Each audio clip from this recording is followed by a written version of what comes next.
Πριν ξεκινήσουμε, θα ήθελα να σας ζητήσω μία μικρή χάρη. Προσπαθώ πολύ να φτάσω το ορόσημο των 1.000 συνδρομητών. Ένας αριθμός που σημαίνει πραγματικά πολλά για μένα. Πατήστε το κουμπί εγγραφή. Είναι μόνο ένα κλικ, αλλά μου δίνει τεράστιο κίνητρο για να συνεχίσω να δημιουργώ βίντεο. Σας ευχαριστώ πάρα πολύ. Τον Μάιο του 326 π.Χ., στον ποταμό Ιδάσπη, στη Βόρεια Ινδία, στέκεστε στην όχθη ενός ποταμού που ορμάει. Στην απέναντι πλευρά υπάρχει ένας στρατός έτοιμος για πόλεμο, με δεκάδες χιλιάδες στρατιώτες και κάτι που κανένας εχθρός του Αλέξανδρου δεν είχε βάλει ποτέ πριν σε πεδίο μάχης.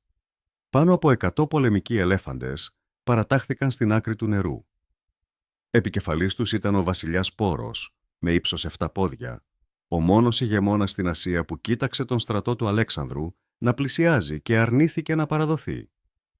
Είχε επιλέξει το έδαφος του τέλεια, καθώς το ποτάμι ήταν βαθύ, το ρεύμα βίαιο και τα άλογα του Αλέξανδρου δεν θα περνούσαν κοντά στους ελέφαντες. Τα ζώα πανικοβάλλονται μόνο με τη μυρωδιά τους και κάθε προσπάθεια διάβασης υποπειρά σήμαινε πνιγμό πριν καν φτάσουν στην άλλη πλευρά.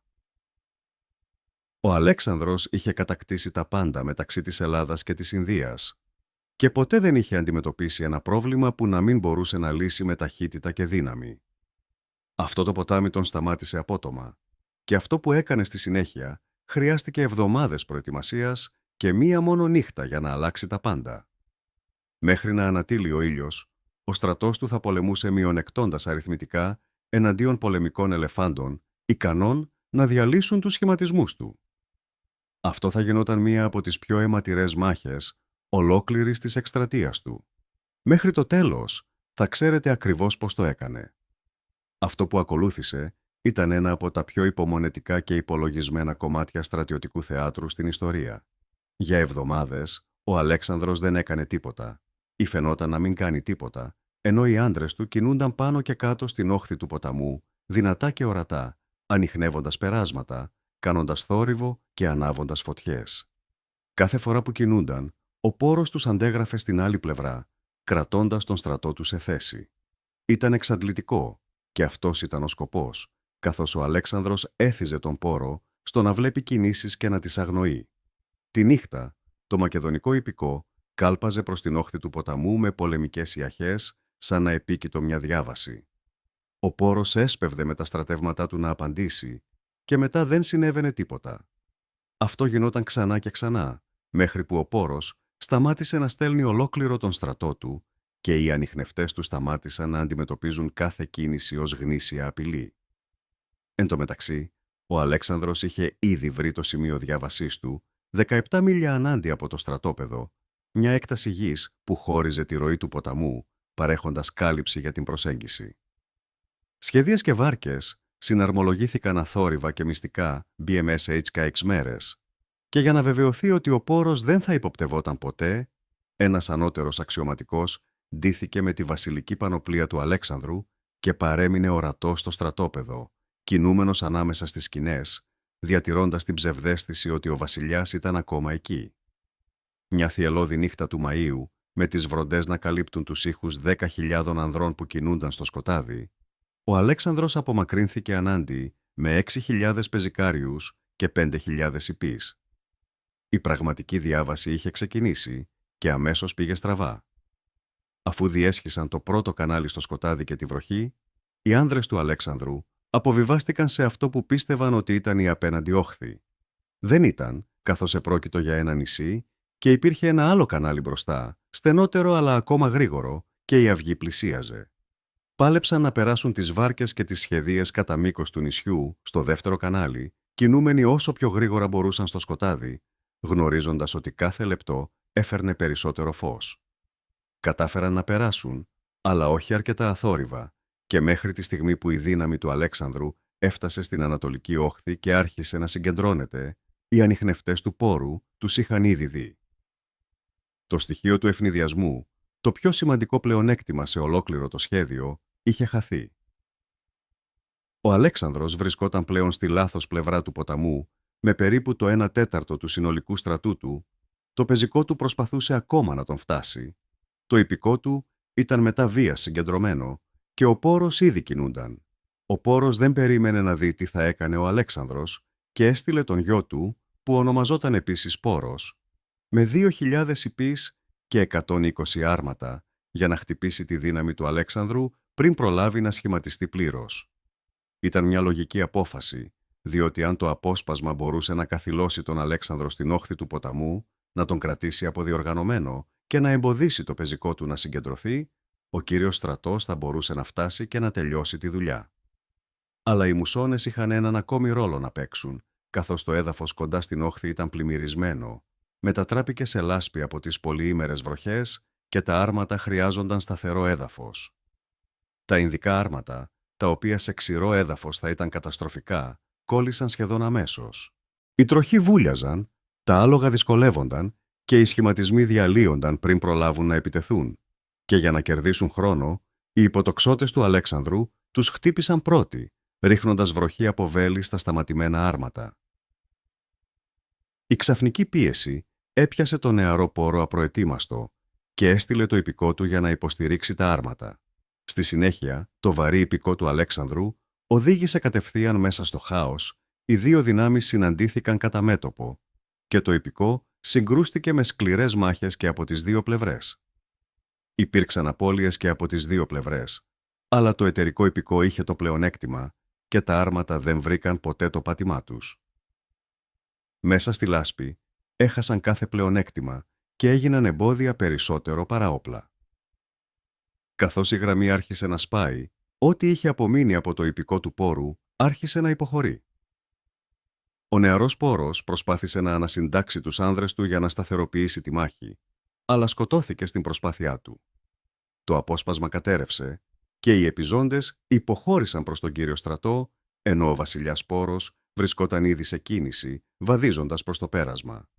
Πλέον, με την είδηση ότι ο γιος του ήταν νεκρός, δεσμεύτηκε ακόμη περισσότερο και τώρα η πραγματική κατάσταση άρχισε να γίνεται ξεκάθαρη. Στον Ιδάσπη και οι δύο πλευρές είχαν φέρει πλήρεις στρατούς, με τον Αλέξανδρο να έχει γύρω στους 30 έως 40.000 πεζούς, 7.000 ιππείς και 5.000 συμμαχικά στρατεύματα των ταξιλέων. Ο Πόρος παρέταξε έναν παρόμοιο αριθμό πεζικού, χιλιάδες ιππείς, εκατοντάδες άρματα και περισσότερους από 100 πολεμικούς ελέφαντες. Οι αριθμοί ήταν κοντινοί, αλλά αυτή δεν ήταν η κατάσταση στο έδαφος. Διότι εκείνη τη στιγμή ο Αλέξανδρος πολεμούσε ακόμα με ένα μόνο κλάσμα του στρατού του. Η δύναμη που είχε διασχίσει το ποτάμι μέσα στη νύχτα ήταν περίπου 6.000 πεζικάριοι και 5.000 ιππείς, ενώ όλα τα υπόλοιπα βρίσκονταν ακόμα στην άλλη πλευρά του ποταμού. Έτσι, όταν ο Πόρος βάδισε για να τον συναντήσει, δεν βρέθηκε αμέσως αντιμέτωπος με ολόκληρο τον μακεδονικό στρατό.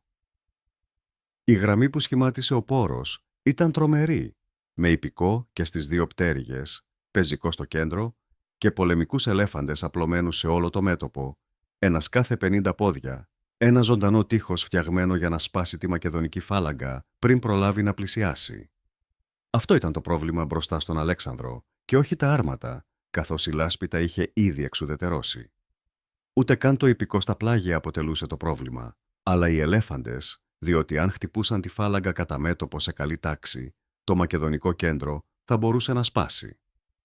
Ο Αλέξανδρος άνοιξε τη μάχη με μια παραπλανητική κίνηση, καθώς οι υποτοξότες του όρμησαν προς την αριστερή πλευρά του Πόρου, όχι για να την καταστρέψουν, αλλά για να την τραβήξουν. Σκοπός ήταν να αναγκάσει το Ινδικό ιππικό σε εκείνη την πλευρά να αντιδράσει, και αυτό λειτουργήσε. Ο Πόρος μετέφερε ιππικό από τα δεξιά του για να ενισχύσει τα αριστερά του, προσπαθώντας να αποτρέψει την υπερφαλάγγισή του, και αυτό ήταν το σύνθημα. Ο Κίνος, ένας από τους πιο έμπιστους διοικητές του Αλέξανδρου, περίμενε στην άκρη του πεδίου με τη δεύτερη πτέρυγα του ιππικού. Τη στιγμή που η δεξιά πτέρυγα του Πόρου αποδυναμώθηκε, ο Κίνος έκανε μια ευρεία κίνηση, κύκλωσε την Ινδική γραμμή από πίσω και χτύπησε το ιππικό του Πόρου στα μετώπισθεν. Το Ινδικό ιππικό, δεχόμενο επίθεση από δύο κατευθύνσεις ταυτόχρονα, κατέρευσε υπό την πίεση και τράπηκε σε φυγή προς τη μόνη προστασία που διέθετε, τους ελέφαντες στο κέντρο. Αυτό που ακολούθησε στο κέντρο δεν έμοιαζε με τίποτα από όσα είχαν αντιμετωπίσει οι άνδρες τους στο παρελθόν, καθώς οι ελέφαντες επιτέθηκαν. Χαβλιόδοντες ντυμένοι με ατσάλι, καθίσματα που μετέφεραν τοξότες, τόνοι ορμής πανικόβλητων ζώων, ενώ άνδρες ανασκολοπίζονταν, σηκώνονταν και πετάγονταν στον αέρα ή απλώς συνθλίβονταν. Η φάλαγγα, για πρώτη φορά μετά από χρόνια, υφίστατο καταστροφικές απώλειες, αλλά ο Αλέξανδρος είχε προετοιμαστεί γι' αυτό. Ελαφρύ πεζικό είχε διασκορπιστεί σε όλο τον σχηματισμό με μια συγκεκριμένη αποστολή, να σκοτώσει τους οδηγούς των ελεφάντων. Χωρίς αναβάτη να τον ελέγξει, ένας πληγωμένος ελέφαντας δεν έχει κατεύθυνση, παρά μόνο πόνο, θόρυβο και το ένστικτο να ξεφύγει. Οι οδηγοί άρχισαν να πέφτουν και ένας-ένας, και μετά σε ομάδες οι ελέφαντες γύρισαν, όχι προς τους άνδρες του Αλέξανδρου, αλλά προς τους δικούς τους. Σαλπίζοντας, αιμορραγώντας, τρομοκρατημένοι, πέρασαν ξανά μέσα από το πεζικό του πόρου, συνθλίβοντας άνδρες που δεν είχαν τρόπο να ξεφύγουν, μετατρέποντας το Ινδικό κέντρο σε χάος. Και μόνο τώρα έκλεισε πλήρως το υπόλοιπο σχέδιο του Αλέξανδρου. Ο κρατερός, που βρισκόταν ακόμα στην απέναντι πλευρά νωρίτερα στη μάχη με την υπόλοιπη δύναμη, διέσχισε τελικά το ποτάμι με τον υπόλοιπο στρατό, μόλις ο πόρος είχε δεσμευτεί πλήρως. Το ιππικό του Αλέξανδρου έκλεισε τον κλειό, η φάλαγγα πίεσε από μπροστά και ο κρατερός χτύπησε από πίσω. Ήταν το σφυρί και ο άκμονας, και επειδή δεν υπήρχε πουθενά αλλού να πάνε, ο στρατός του πόρου κατέρευσε. Όμως ο πόρος δεν κατέρευσε μαζί με τον υπόλοιπο στρατό του. Ακόμα και όταν το ιππικό του έσπασε και το κέντρο του υποχώρησε, εκείνος παρέμεινε στο πεδίο της μάχης. Τραυματισμένος, όντας ακόμα πάνω στον ελέφαντά του, συνέχισε να πολεμά καθώς η μάχη τελείωνε γύρω του. Κάποια στιγμή δεν ήταν πλέον μάχη, αλλά απλώς αντίσταση, και ο Αλέξανδρος το είδε αυτό. Αντί να στείλει περισσότερα στρατεύματα, έστειλε έναν άνδρα που γνώριζε ο πόρος για να του ζητήσει να παραδοθεί, και ο πόρος το έκανε.